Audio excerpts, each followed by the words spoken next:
All right, why don't we go ahead and get started? Um, Andrii, you're up first. Why don't you share your screen?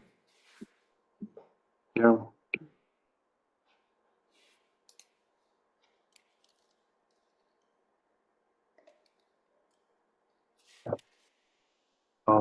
Can you hear me well?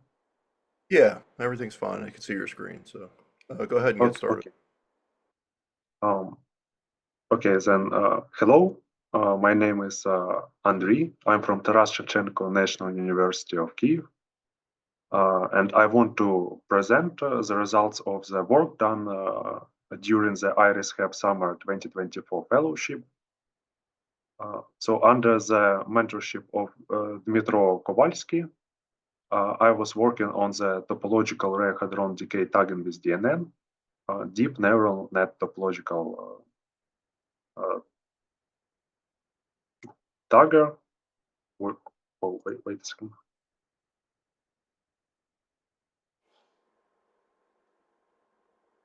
Oh, yeah, that's fine. For the rare hadron decay identification. The main target of our analysis is K-short to mu rare decay with expected branching fraction of the order of the 10 to the negative 12th power, which indicates how indeed rare this decay is. The last K-short to mu upper limit was published by LHCb a few years ago, and our main goal is to use CMS data from run 3 to surpass their result. Till now, several multivariate analysis studies were already performed, which increased sensitivity of our analysis, though not enough. And that's why we established new goals and directions of the research, which includes learning of the new algorithms and deeper neural network architectures, performing robust studies on topological information of our decay to get the most informative features, and finally developing advanced models which will be able to um, show better performance than our old ones. So during the last months, we tried different architectures such as particle net, graph nets, transformers, deep tau. Some of these approaches were especially promising, like particle net with its edge convolution preprocessing block, which basically catches the correlations of a particle within an event with its neighboring particles. It is a really interesting idea as we can get the kind of spatial relationships of particles. But unfortunately, such models which utilizes graph structured data are built for jets physics specifically and are not well applied for our rare decays tasks, as well as transformers and deep tau also have better conventional analogs in our case. That's why we decided to slightly adjust the direction and focus more on data and feature quality rather than on model advanced architectures. So we gathered new data with new features, 36 features in total, which can be divided in 5 blocks by their physical meaning, such as vertex quality, flight length, vertex isolation, fraction mechanism, and kinematics. We also relaxed some preselections on the data gathering stage to get more data. And that's how we were able to get almost 1 million signal simulated events and more than 40 million of background data. With this data, we trained BDTs and DNNs. For DNNs, we, in addition to the ordinary hyperparameter search, we also explored different feature scalings and custom loss functions.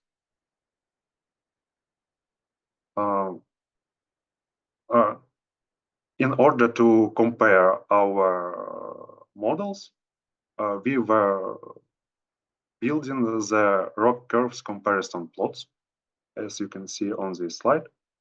As our decay is very rare, we want to suppress background almost to 0 level, and that's why we are especially interested in how our model performs at low background level, which is this area in the low false positive rate region, which simply indicates how well model performs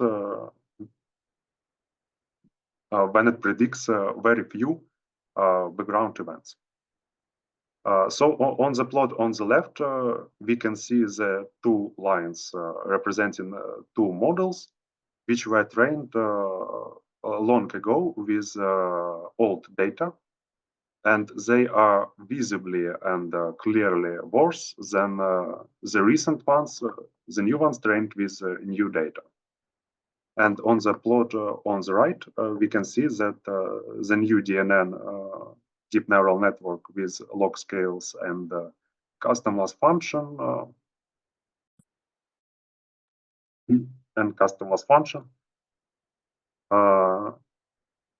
almost every point is above the BDT model, except of one small region, and that's why I guess we will be using this DNN model to estimate our current analysis sensitivity. So as a summary, the approach we came up with during this fellowship includes the 4/3 PT muon selection instead of 4/4, which means that the requirement for the leading muons PT is 4, and for the secondary muons PT is 3, instead of previous 4 and 4. This selection gives us more data and higher signal efficiency on the data taken stage. We gathered new features, not only primary ones, but also high-level features were computed. We built the DNN model with where we applied logarithmic scales to 4 features with exceptionally long tails. Model consists of 5 inner fully connected layers with descending number of neurons per layer. And also we defined a custom loss function with bigger penalty for background events, which got high prediction values, which basically means that the higher prediction value a certain background event has, the exponentially bigger penalty it gets during the training. With this approach, we're able to improve sensitivity of our analysis, and with upcoming 2024 data, we hope we would be able to surpass LHCb result, which is our main goal. Thank you for your attention. Thank you, Andrii. Nice talk. Any questions for Andrii?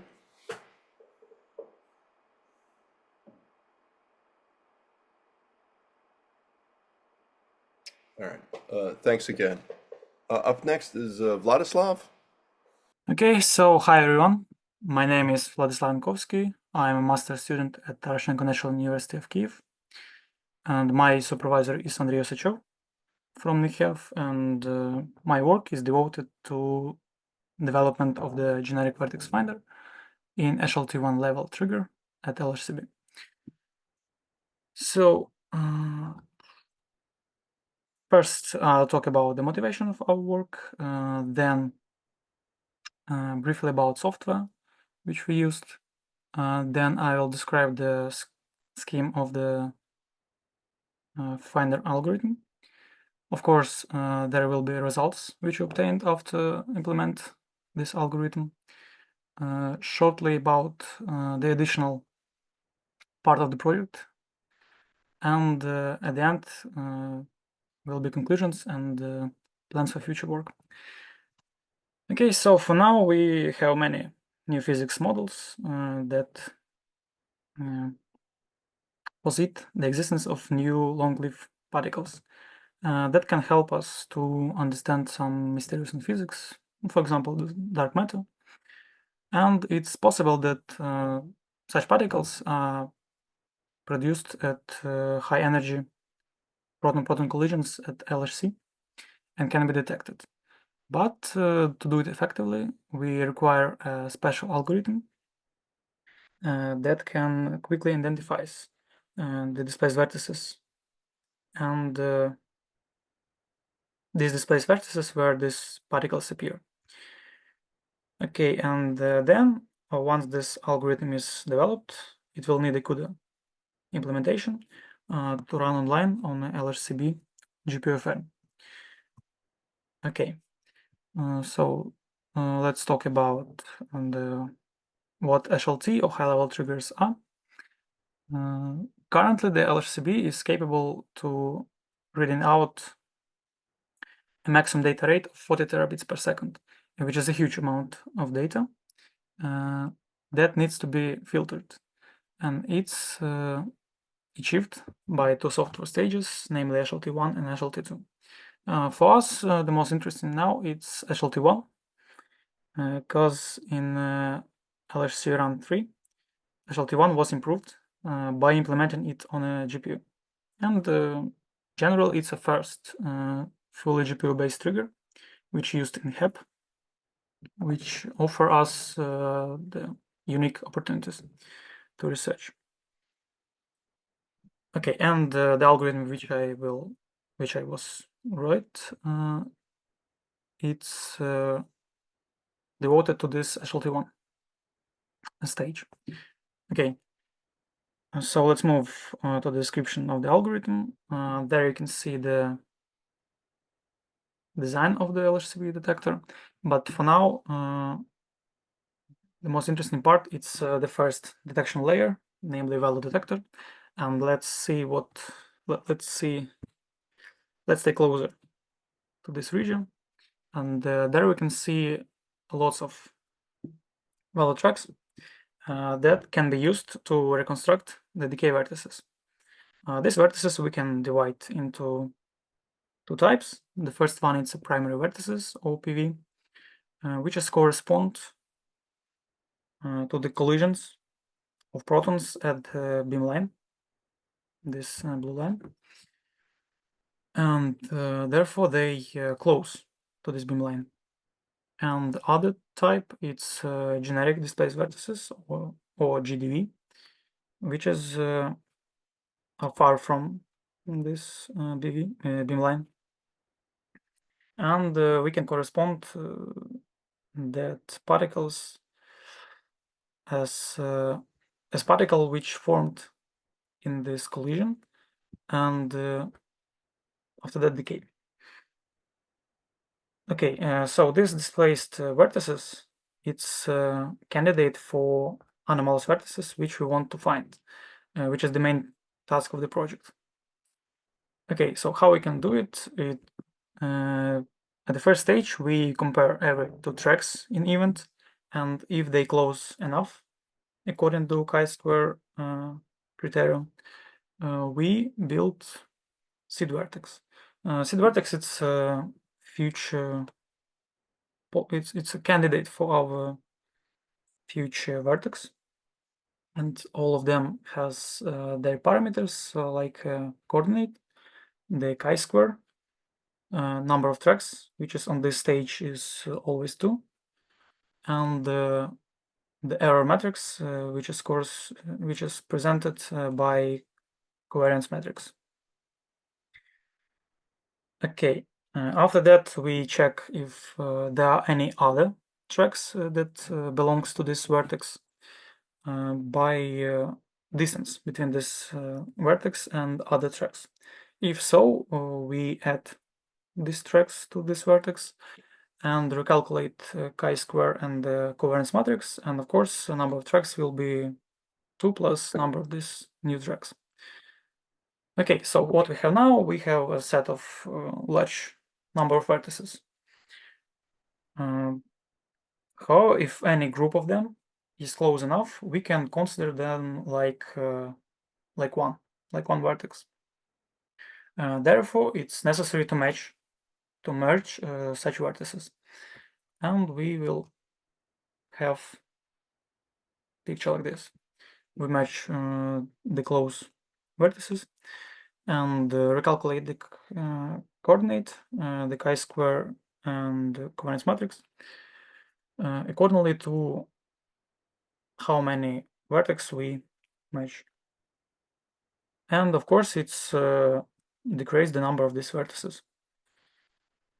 Okay, let's talk about the results which we obtained after implementation of this code.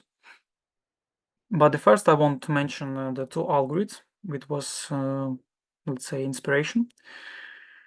The first one is PV Finder, which is written on GPU and currently used in SLT1. And the other it's generic vertex finder, which was written a few years ago and had similar task to our project, but it was written on CPU. It's using CPU, and you can say that my work was to make something between them, make this vertex finder, but on GPU.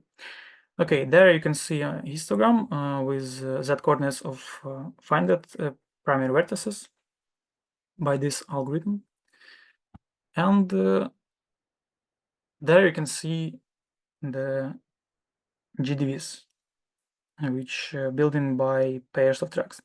And if I will scroll like this, I hope that you can see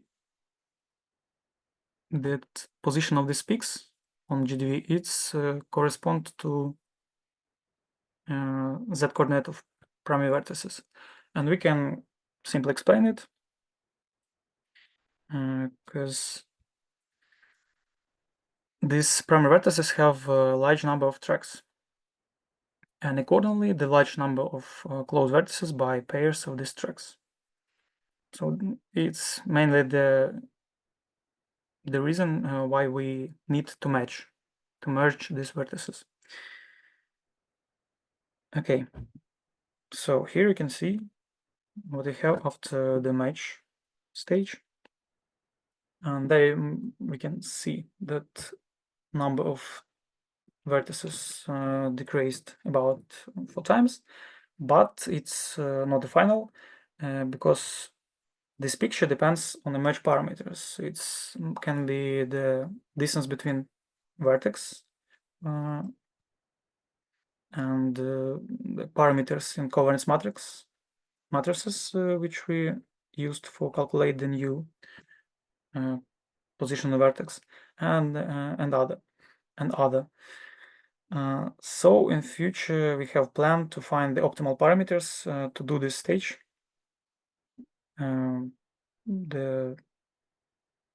Effectively. But even now we can see that these peaks, this primary vertices peaks was good suppressed, and we don't see them now. Okay, here is the same picture, but for x coordinate that you can compare how good it's matched.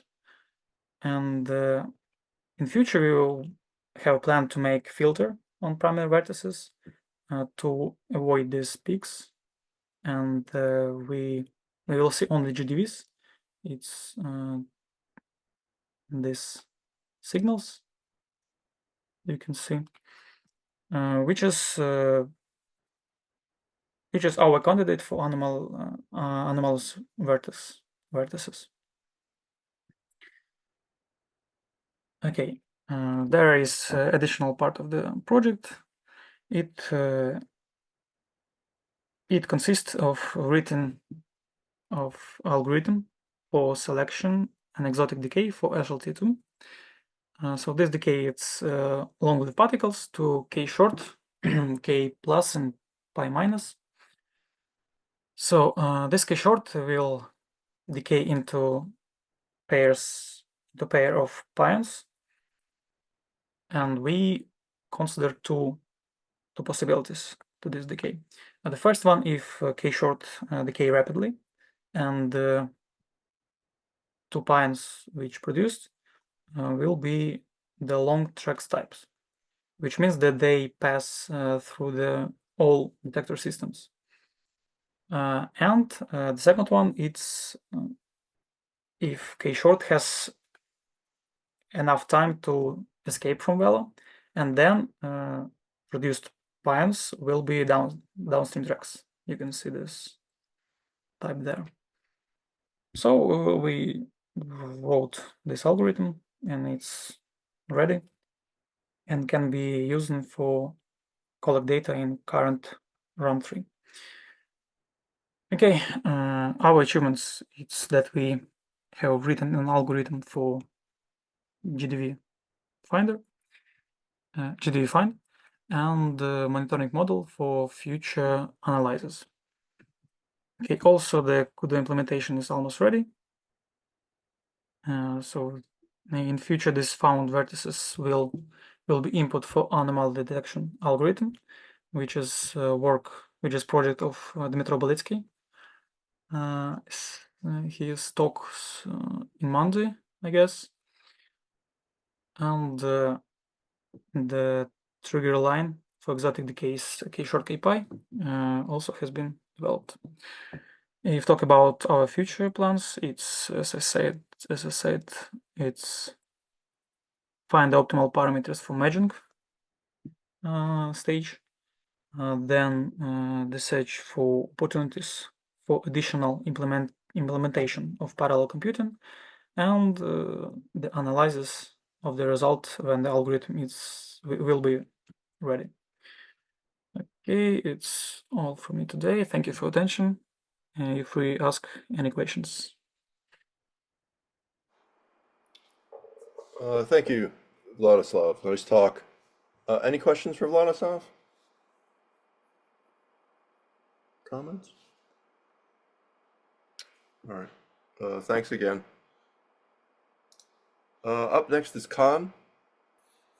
Hi everyone, my name is Khan. I'm a senior at University of Colorado Boulder, and over the summer with IRIS-HEP, I worked with Elliot, Alexander, and Oksana from the Analysis Grand Challenge group, and my project was to improve the Analysis Grand Challenge machine learning workflow that we have right now, specifically on implementing the graph neural network, which is something I'm going to be talking about through the rest of their presentations. So just to give a quick recap about the Analysis Grand Challenge. So the Analysis Grand Challenge, we aim to investigate and develop, as well as improve the end-to-end analysis workflow, and so that we can be prepared for the upcoming high luminosity LHC, which is something that really exciting. And because of that, we're going to get lots of data out of it, lots of background, and also more chance to observe the rare decay as well.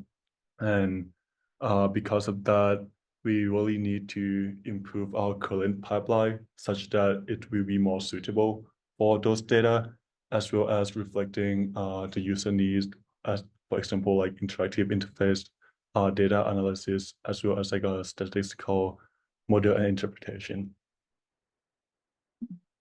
There we go. Okay, so there are a lot of analysis going on, but the one that we mainly focus on is the semi-leptonic TT bar production, which is one of the analysis that really well studied in the proton-proton collision. And in this semi-leptonic TT bar production, we have, as you can see on the top left, we have the production from the top and anti-top pair. And one of them is going to be on the leptonic side, which is on the top of that diagram. And in that leptonic side, we're going to have 1b top leptonic quark, and we also have the WZ. And on the other hand, for the hadronic side, we're going to have 2 WZs and b top hadronic side jets. But because we get lots of data from the detector, we can't say for sure which jet in those four is coming from the top or the anti-top pair. And one of the tasks to get the insight into the physics is to perform the jet proton classifications. And there are several ways of doing it. The most basic one is to use the AK combination. And by using this method, it's gonna construct the tri-jet system out of the one event.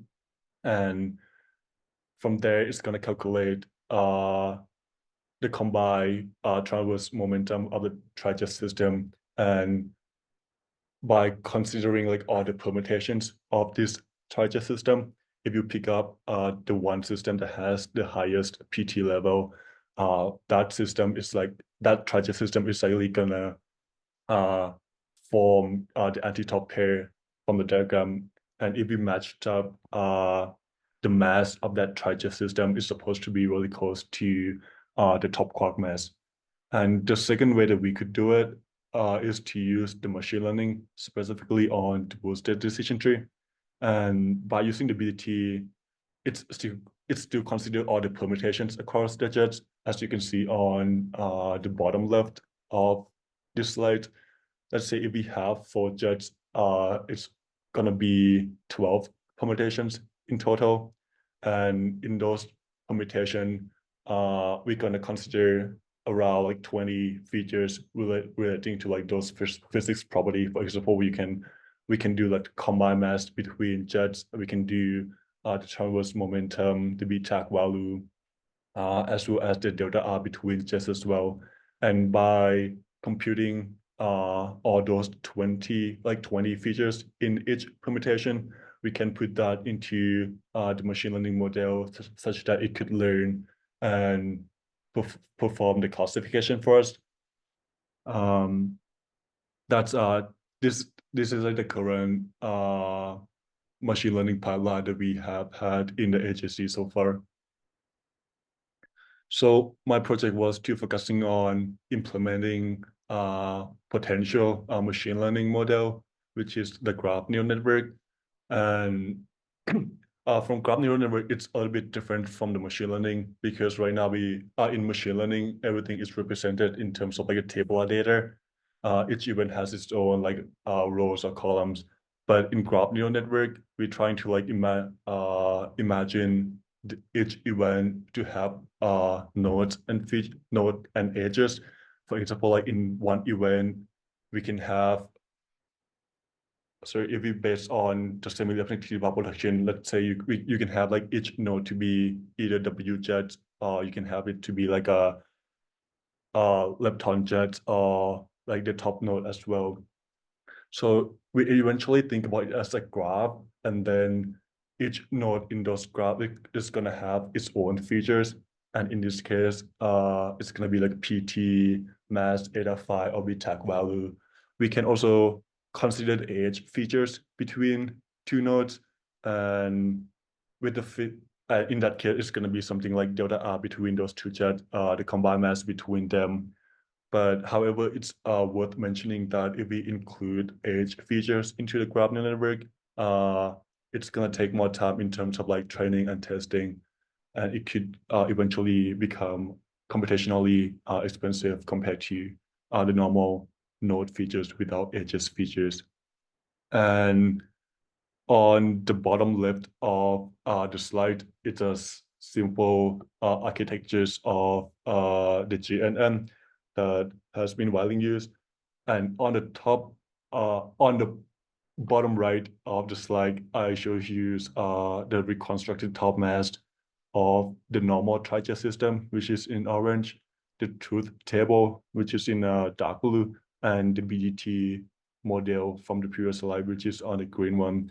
I show this one because like at the end of the project, I'm trying to like create the same plot of the reconstructed top mass. So like eventually, if we can see the reconstructed top mass curve that's pretty close to the truth table, that will likely indicate us that the GNN has been performing really well in terms of training, testing, and classifying all those jets. And as you can see on the graph, the BDT itself has already performed pretty good matching up with the truth curve. However, one thing that we're trying to like bypass is that BDT has like taking a really long time in terms of like computing all those 20 features in each computation itself. So like by implementing the graph neural network, we're hoping that we don't have to do like those much computation in terms of the features, and we can just simply put in the features only for the nodes and have the GNN train and test on it. So yeah, as I said earlier before, the objective here is to implementing a GNN. And if we borrow the pipeline that we have right now for the AGC, you can see that on the red block, right now we're doing all the training and testing on the BDT itself. So I'm trying to like change those two columns in that red block to be the one from the GNN, as well as the bottom part on the orange column that we can do the input inference rather than on the BDT. We can do that on the GNN as well. So like earlier in the summer, I tried to build a graph network from the scratch, and it didn't perform really well, though I wasn't really sure if that's because the neural network itself is not complex enough to reflect all the JET's classifications, or it could also be because the training events for the graph neural network might not be significantly enough as well. So we realized that earlier in 2021, Alexander and Michael from University of California, Irvine has published a paper about the JET classification, and they're doing so by bypassing the permutation of the JET, which is something that we really want to implement that into our current AGC pipeline. And the model itself is called SPANET, which is stand for the symmetry preserving assignment classification network. Yeah. So like by using the SPANET model, we really hope that it's gonna help us with the exponent or factorial like growth of the JET permutations, and that will eventually decrease the runtime of the testing and training. So the GNN architectures of the SPANET is shown on the top right. As you can see, first of all, we have like a positional embedding, so like we can get more physics data into like an intermediate layer, such that those layers is going to be used to train later. And inside the model itself, we have two main transformer.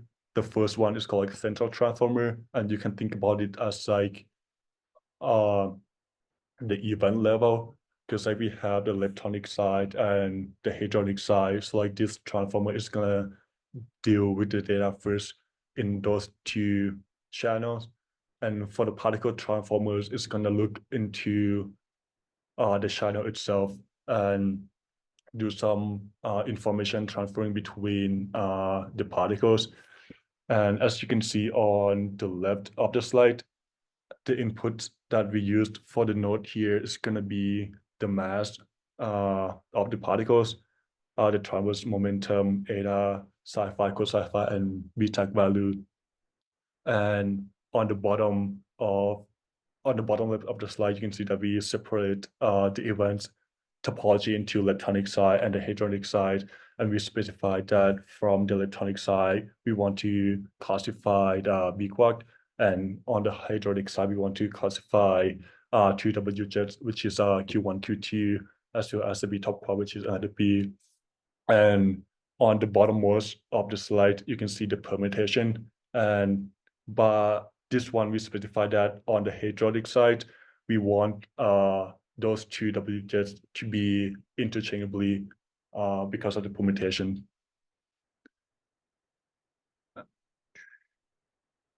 So this is the result that I have had so far at the end of the summer. The blue curve is going to be the truth table, which is something that we want to like match up with. And sorry about that.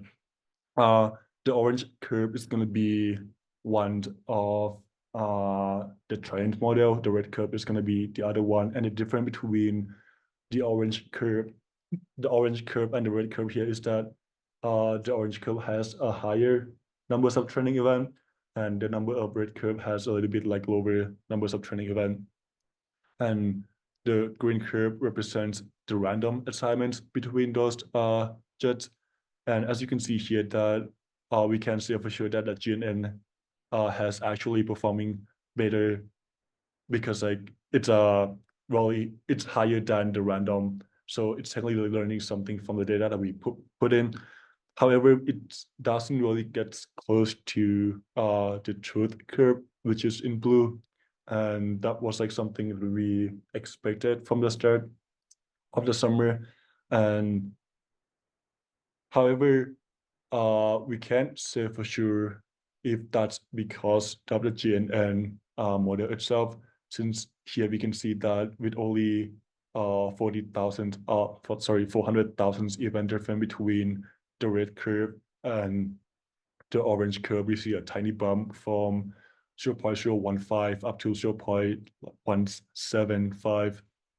So it's possible that if we have more turning events in this case, we might be able to bump up the reconstructed top mass curve up to pretty close to the truth table itself. So after training the GNN model, we're trying to like make it more reproducible. So one thing that we could do is that after training, we export the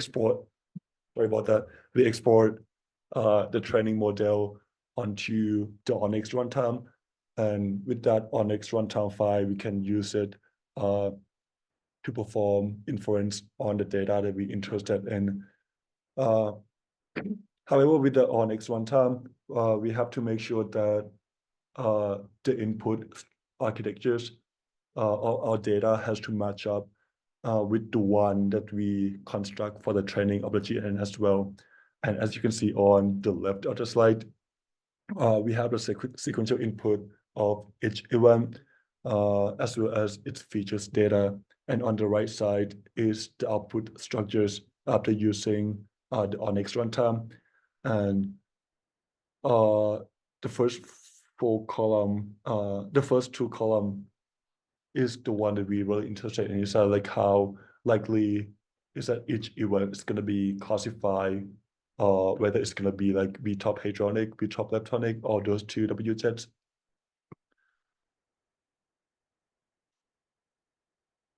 Sorry. So like right now, my ongoing work is still have to refine the pipeline of the whole LHCb model itself, especially on the inference part, since we already have the ONNX trained model, and we need to implement that into the current pipeline. And after that, I also want to train more event and see if we can really get better performance compared to the one that we have had so far.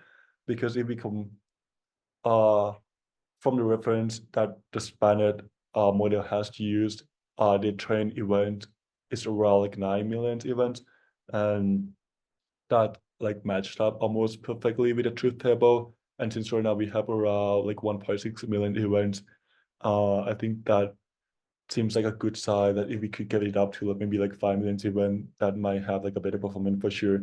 And in long term, I'm also trying to like implement the pipeline itself such that it does not like depend purely on the Spannet. Because like right now, let's say if they want to train like a TT bar production, I need to convert all the root file into H5 and use that as input for the Spannet model. So if there's a way that we can bypass those processes, it would really help with the computational cost as well. And that's my reference. Thank you. Thank you, Khan. Nice talk. Any questions for Khan?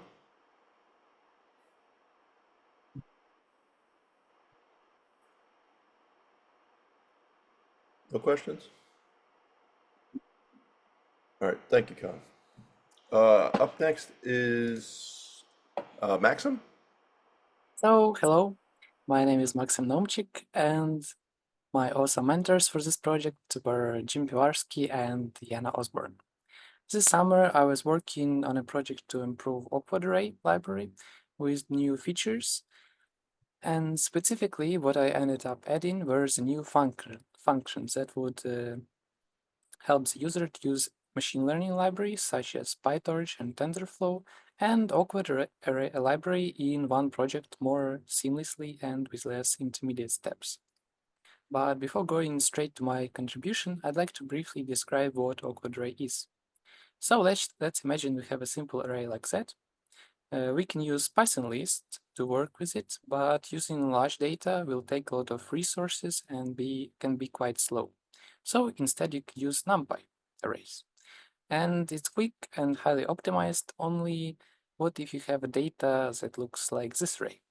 Well, NumPy can only take rectangular arrays, meaning that all subarrays should have the same lengths, whereas here we have the first subarray of length 3, the second of length 0, and so on.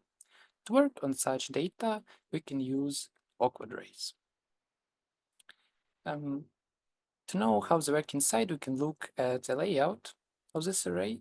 Here we can see that at its core, it has the same NumPy array of all the flattened values and an offset array for each layer in our original list. But since we have only one layer, we have one offset array.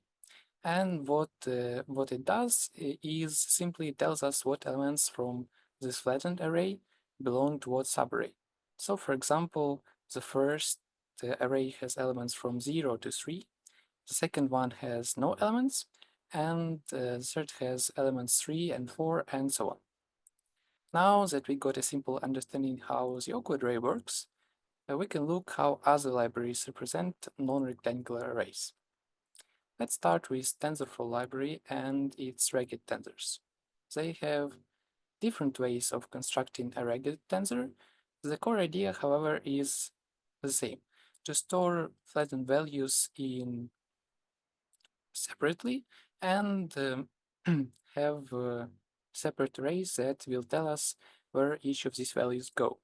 Now, if we look at the method on the right, it's actually the same as we use in awkward arrays. So we have flattened values and an analogy of offsets called row splits, which stores the beginning and the end of all subarrays. And there it is. If we want, if we take an awkward array and we want to convert it to a ragged tensor, we should take an array of all the flattened values and offset array and feed it to a ragged tensor function, and we will get our desired ragged tensor. Of course, if we take a more complicated example, it won't be as trivial for the user to do this on his own. So in the scope of this project, I created a new function that does this all automatically, plus has a couple of useful features like keeping the resultant tensor on the same device as the original array. The next library I considered was PyTorch and its nested tensors. The idea behind them is to store each of the subarrays in separate tensors and keep them under one wrapper, so to say. It does work if we take our example. However, if our data is a bit more complicated and our subarrays have different numbers of dimensions, like you can see in the screenshot here. So the first array has 2 inner dimensions and the third one only one. Nested tensors won't work. Since awkward arrays don't have such constraints, we decided to not support direct conversions between them. The next thing I considered were jagged tensors. From the first glance, it looks very similar to the previous structure of awkward arrays, with difference that the values not necessarily have to be flattened. It can be any rectangular array. So seeing that, I went straight to the implementation and was on my way to finishing a pull request when in one of discussions with people who actually use PyTorch and Muangkod in the work together, turned out that they aren't even familiar with these jagged tensors. And how it turned out is that this library is still in development, and the only way to use it would actually be converting these jagged tensors to regular PyTorch tensors, and it wouldn't have much sense this way. And this situation really taught me to first make as much research as possible before actually starting to work on something, and even better to ask someone who's experienced with this topic. So we ended up for PyTorch, we ended up discovering that people use separate library to work with awkward arrays in PyTorch, which is called PyTorch Geometric. It's a library to work with graphs in PyTorch or sets, which are basically graphs but with no edges. And to use awkward arrays, we can just represent them through sets. For example, we have our array. We can just say that every subarray is a set.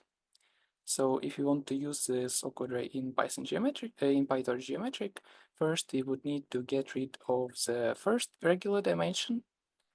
In this example, we got a flattened array this way.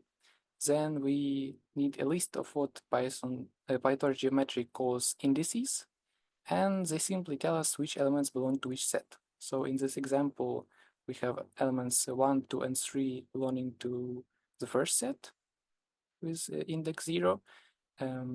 Second set has no elements, and so on. Later, we can use these sets in aggregations, like in this example, or something more complicated like GNNs or transformers. To seamlessly use awkward arrays and PyTorch Geometric, we decided to not make a single function, but rather make a couple functions which would create a flattened tensor and an index array. This way, user would have complete flexibility of how he wants to proceed or how he wants to process his awkward arrays. Overall, during this project, I learned lots of new things on how to write better code and also how to try and predict all the possible ways a user could be using my functions, since I was writing tests for all the new functions and I really had to simulate all of the edge cases they could be used for. It was a very interesting challenge, and I would like to thank IRIS-HEP for giving me such an opportunity to try myself as a Python developer, and of course my mentors Yana and Jim for continuous guidance and explanations. That's all. Thank you for attention. Thank you, Maxim. Alex, you have a question or a comment? I do. Yeah. Hi. It was a nice talk. I'm wondering when you talked about PyTorch Geometric and this sort of comparison to sets, a set to me, I guess, doesn't have an order of its elements, while an awkward array might be sort of an array where for each event I have some kind of object, and those might be in some specific order. Is this information about the order retained somehow in this approach as well? And can I get that back out if I need it? Thanks for this question. I think it is retained. So the first, if you look at the index array, the first element it would retain the order of elements in this index array. Okay, so it's all kept. Okay, so then the implementation allows for this. Perfect. Mm-hmm. Thanks.